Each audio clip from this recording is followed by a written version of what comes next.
Este é o Sol. Desde o ano 10.000 a.C., a história abunda em pinturas e escritos que refletem o respeito e a adoração dos povos por este astro. E é simples entender o porquê, com seu aparecimento todas as manhãs, trazendo visão, calor e segurança, salvando-os do frio e da escuridão da noite repleta de predadores. Sem ele, todas as culturas perceberam que não haveriam colheitas nem vida no planeta.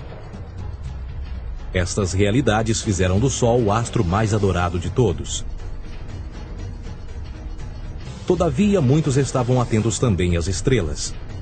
As estrelas formavam padrões que lhes permitiam reconhecer e antecipar eventos que ocorrem de tempos em tempos, tais como eclipses e luas cheias. Eles catalogaram grupos celestiais daquilo que conhecemos hoje como constelações. Esta é a Cruz do Zodíaco, uma das mais antigas imagens na história da humanidade. Ela representa o trajeto do Sol através das 12 maiores constelações no decorrer de um ano. Ela também representa os 12 meses do ano, as 4 estações, solstícios e equinócios. O termo zodíaco está relacionado com o fato das constelações serem antropomorfismos ou personificações, como pessoas ou animais. Por outras palavras, as primeiras civilizações não só seguiam o Sol e as estrelas, como também as personificavam através de mitos que envolviam seus movimentos e relações. O Sol, com seu poder de dar vida e de salvar, também foram personificados como se representasse um criador ou um deus. Deus Sol, a luz do mundo, o salvador da humanidade. Igualmente, as 12 constelações representaram lugares de viagem para o Deus Sol e foram nomeados por elementos da natureza que aconteciam nesses períodos de tempo. Por exemplo, Aquários, o portador da água que traz as chuvas da primavera.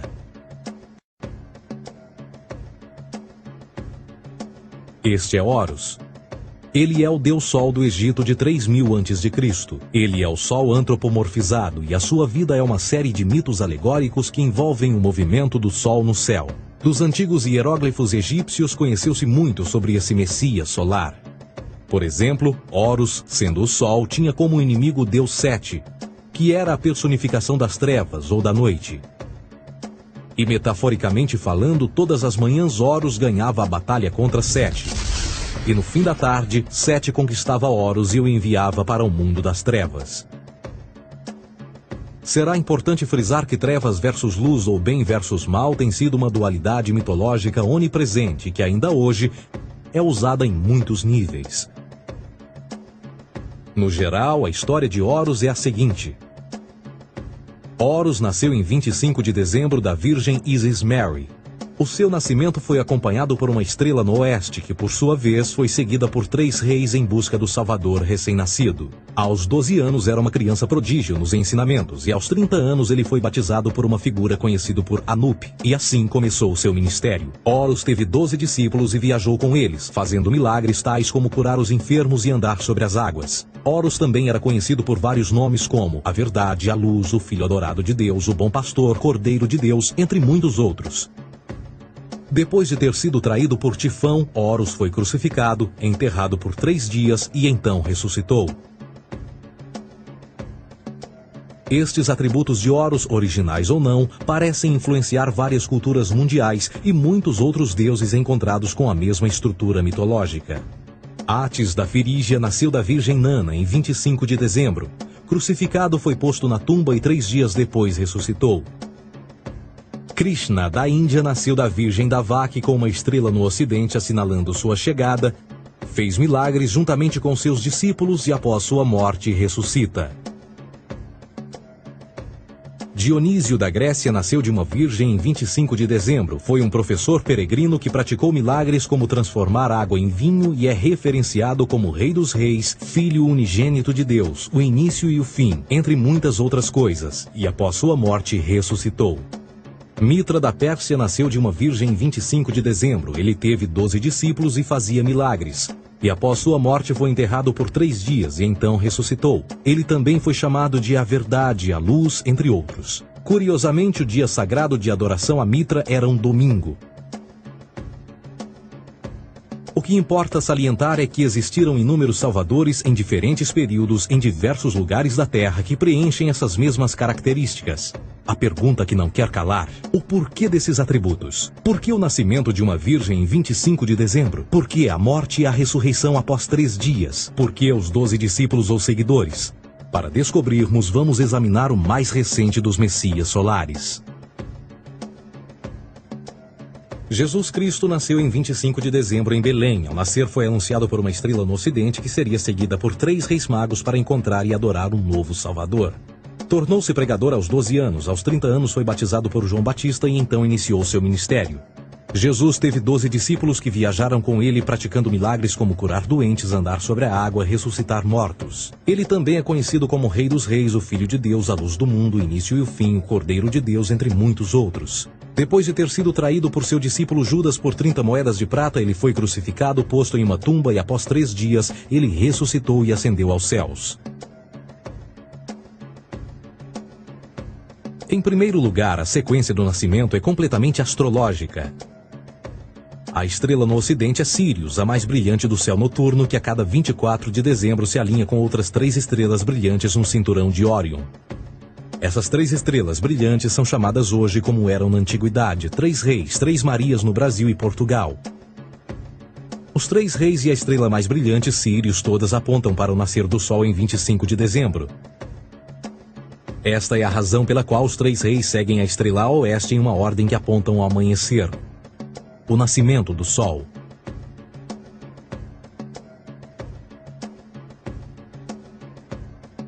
A Virgem Maria é a constelação de Virgo, também conhecida como Virgo, a Virgem. Virgo em latim significa virgem. Virgo também é conhecida como a casa do pão. E a representação de Virgo é uma virgem segurando um feixe de espigas de trigo. Esta casa do pão e o seu símbolo das espigas de trigo representa agosto e setembro, a época das colheitas. Por sua vez, Belém é a tradução ao pé da letra de a casa do pão. Belém também é a referência à constelação de Virgem, um lugar no céu, não na terra.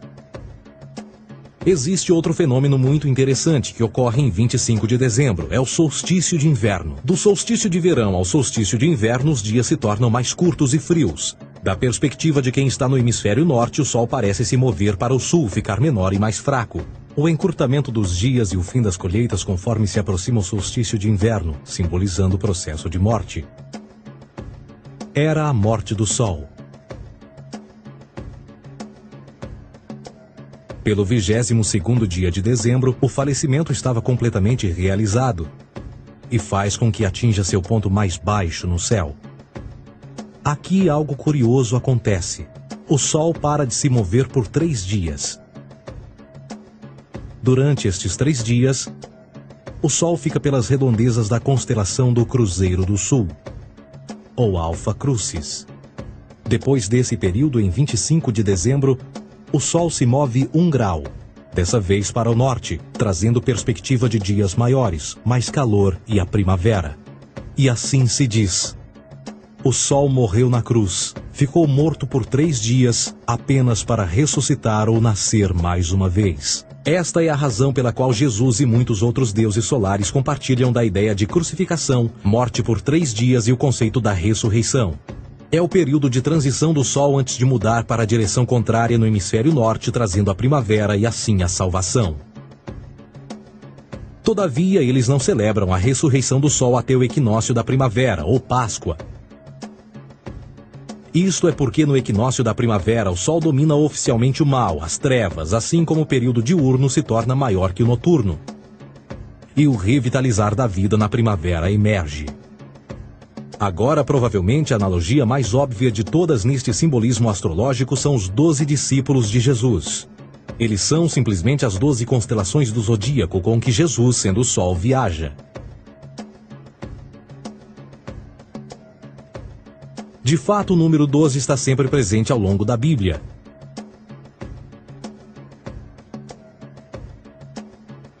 Voltando à cruz do zodíaco, o elemento figurativo da vida é o Sol. Isto não é uma mera representação artística ou ferramenta para seguir os movimentos do Sol. Era também um símbolo espiritual pagão. Uma logografia similar a isto.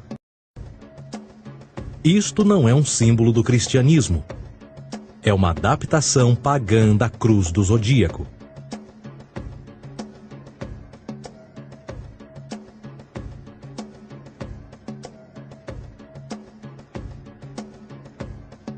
Esta é a razão pela qual Jesus, nas primeiras representações, era sempre mostrado com a sua cabeça na cruz. Jesus é o Sol, Filho de Deus, a luz do mundo. O Salvador a erguer-se, que renascerá, assim como o sol faz todas as manhãs. A glória de Deus que defende contra a força das trevas. Assim como renasce a cada manhã, e que pode ser visto através das nuvens, lá em cima nos céus, com a sua coroa de espinhos ou os raios de sol.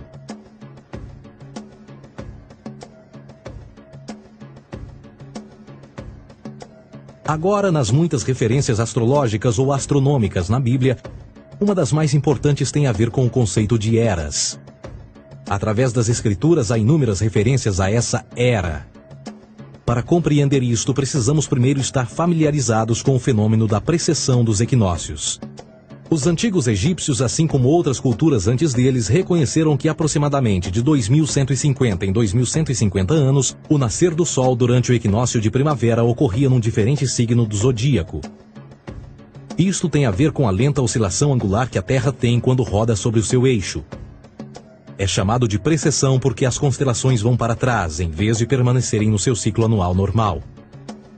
O tempo que demora cada precessão através dos 12 signos é de 25.765 anos.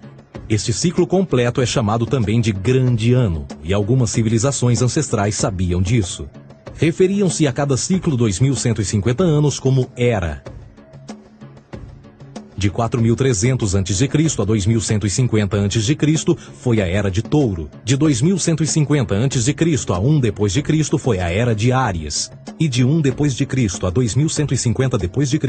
é a Era de Peixes, a era que permanecemos nos dias de hoje. E por volta de 2150 entraremos na nova era, a Era de Aquários. Agora, a Bíblia refere-se por alto ao movimento simbólico durante 3 eras, quando se vislumbra já é uma quarta. No Velho Testamento, quando Moisés desce o Monte Sinai com os 10 mandamentos, ele está perturbado ao ver sua gente adorar um bezerro dourado. De fato, ele até partiu as pedras dos 10 mandamentos e disse a todos para se matarem uns aos outros para purgarem o mal.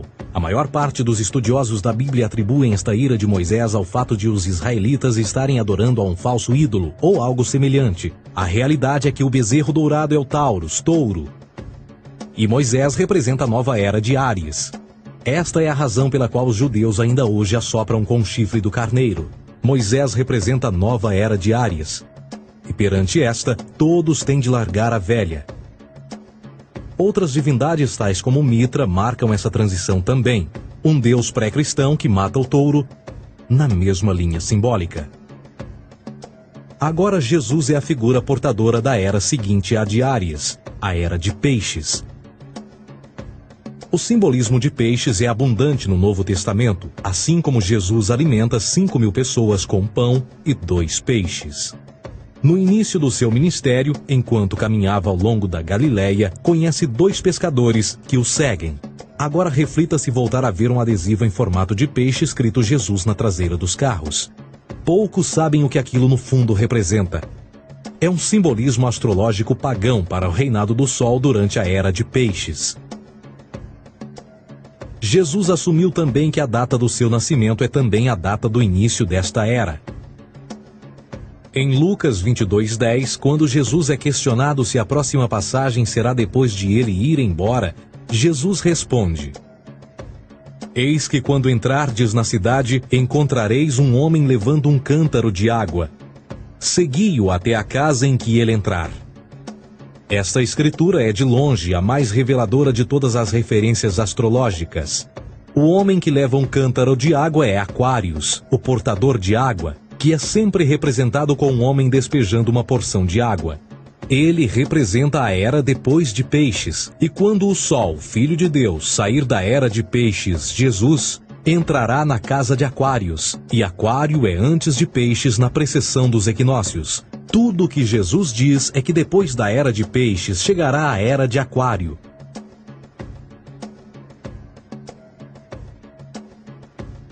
Agora todos já ouvimos falar sobre o fim do mundo.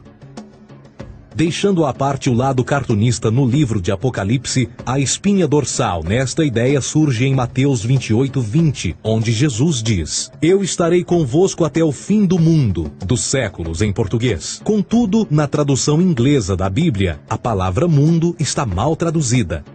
A palavra realmente usada era aion, que significa era. Eu estarei convosco até o fim da era, o que no fundo é verdade. Jesus, como personificação solar de peixes, irá acabar quando o Sol entrar na era de Aquário. Este conceito de fim dos tempos e do fim do mundo é uma má interpretação desta alegoria astrológica. Vamos dizer que aproximadamente 100 milhões de brasileiros acreditam que o fim do mundo está próximo. Além disso, o personagem de Jesus, literalmente e astrologicamente um híbrido, só demonstra o quão plágio do deus Sol Horus do Egito, Jesus é. Por exemplo, inscrito há 3.500 anos atrás, nas paredes do templo de Luxor, no Egito, estão imagens da Enunciação, da Imaculada Concepção, do nascimento e da adoração a Horus. As imagens começam com o anúncio à Virgem Ísis de que ela irá gerar Horus, que Nefe, o Espírito Santo, irá engravidar a Virgem, e depois o parto e a adoração, e que é não mais do que o milagre da concepção de Jesus. Na verdade, as semelhanças entre Horus e Jesus são flagrantes.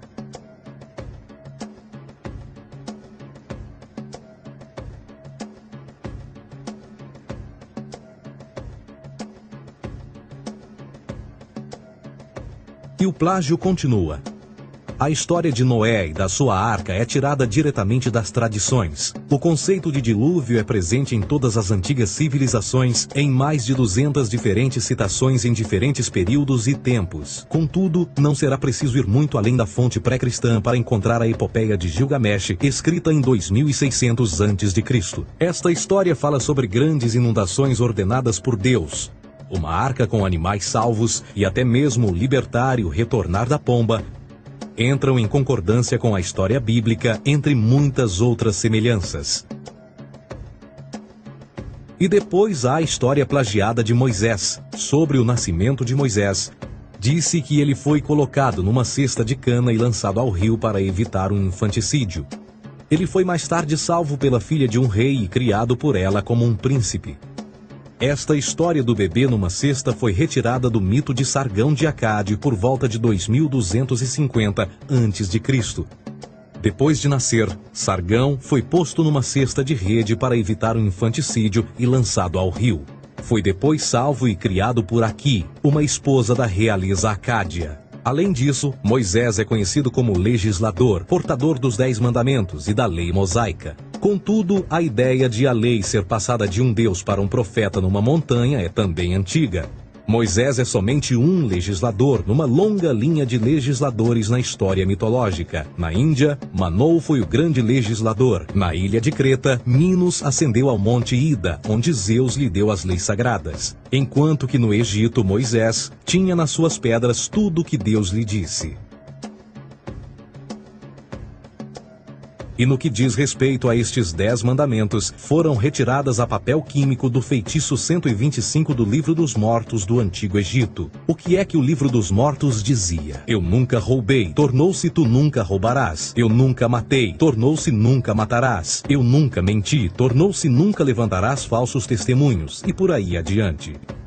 A religião egípcia é, no fundo, a base fundamental para a teologia judaico-cristã. Batismo, vida após a morte, julgamento final, imaculada concepção, ressurreição, crucificação, a arca da aliança, circuncisão, salvadores, comunhão sagrada, dilúvio, Páscoa, Natal, a passagem e muitas outras coisas e atributos são ideias egípcias, nascidas muito antes do cristianismo ou judaísmo. Justin Martyr, um dos primeiros historiadores e defensores cristãos, escreveu: quando nós, cristãos, dizemos que Jesus Cristo, nosso Mestre, foi produzido sem união sexual, morreu e ressuscitou e ascendeu aos céus, nós não propomos nada de muito diferente do que aqueles que propõem e acreditam tal como nós, nos filhos de Júpiter. Numa escrita diferente, Justin Martyr diz: ele nasceu de uma virgem. Aceite isto em comum com o que você acredita dos Perseus. É óbvio que Justin e outros cristãos cedo souberam como o cristianismo era semelhante a outras religiões pagãs. Contudo, Justin tinha uma solução. Para além de tudo o que sabemos, o diabo era em quem mandava. O diabo teve a ambição de chegar primeiro que o Cristo e criou essas características para o mundo pagão. Fundamentalist Christianity, fascinating. These people actually believe the world is 12,000 years old. It's pretty cool. I actually asked one of these guys, okay, dinosaur fossils. He says, dinosaur fossils? God put those here to test our faith.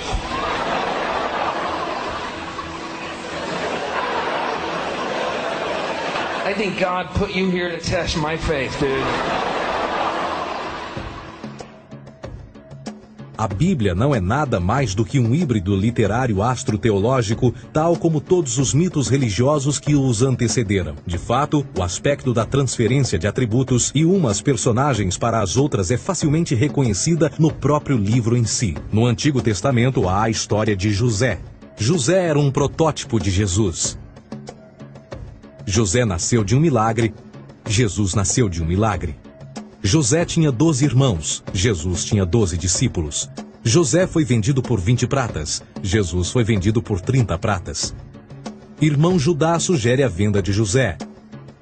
O discípulo Judas sugere a venda de Jesus. José começa os seus trabalhos aos 30, Jesus começa aos 30 também. Os paralelismos continuam. Além disso, haverá algum registro não bíblico da existência de mais alguém chamado Jesus, filho de Maria, que viajou com 12 seguidores e curou pessoas? Existiram muitos historiadores que viveram no Mediterrâneo durante esse mesmo período e até mesmo após a presumível morte de Jesus. Quantos desses historiadores fizeram relatos sobre a sua figura? Nenhum. Porém, para sermos justos, não significa que os defensores da existência de Jesus nunca tenham reclamado o contrário. São particularmente 4 referidos como pioneiros sobre a teoria da existência de Jesus: Plínio o Jovem, Suetônio e Tácito. Cada uma das suas máximas consiste apenas em algumas frases em que, na melhor das hipóteses, se refere a Christus ou Cristo, e que na realidade não é um nome, mas sim uma titulação. A 4ª fonte é Joséfo, cujos documentos ficou provado terem sido falsificados séculos atrás e, para infortúnio da humanidade, por muitos ainda visto como verdadeiros. Poderá alguém ter se aproveitado das ideias renascer dos mortos, a ascensão ao reino dos céus e a prática de milagres e que a partir daí tenha começado a surgir nos registros históricos? Não, porque uma vez pesadas as evidências, há grandes probabilidades da figura conhecida como Jesus nunca sequer ter existido.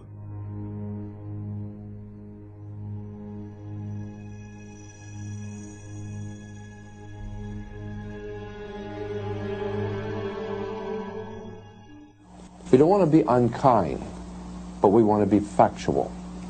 We don't want to cause hurt feelings, but we want to be academically correct in what we understand and know to be true.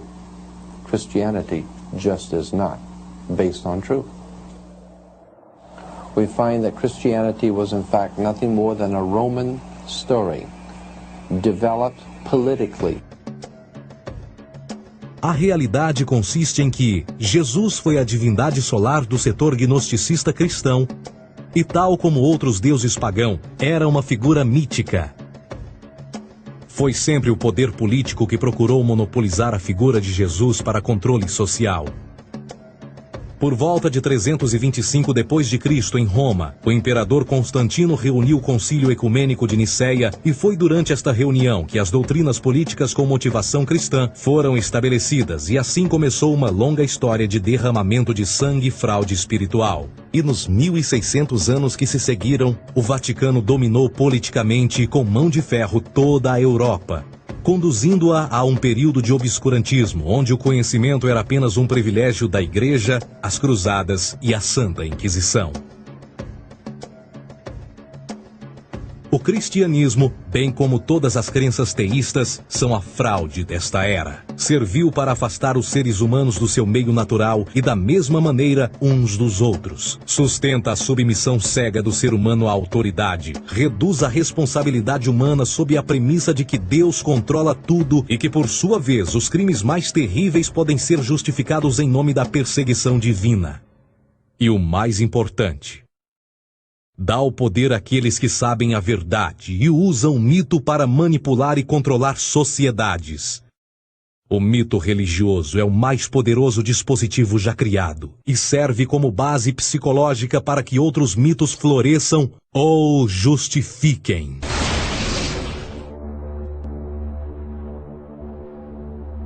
A myth is an idea that, while widely believed, is false.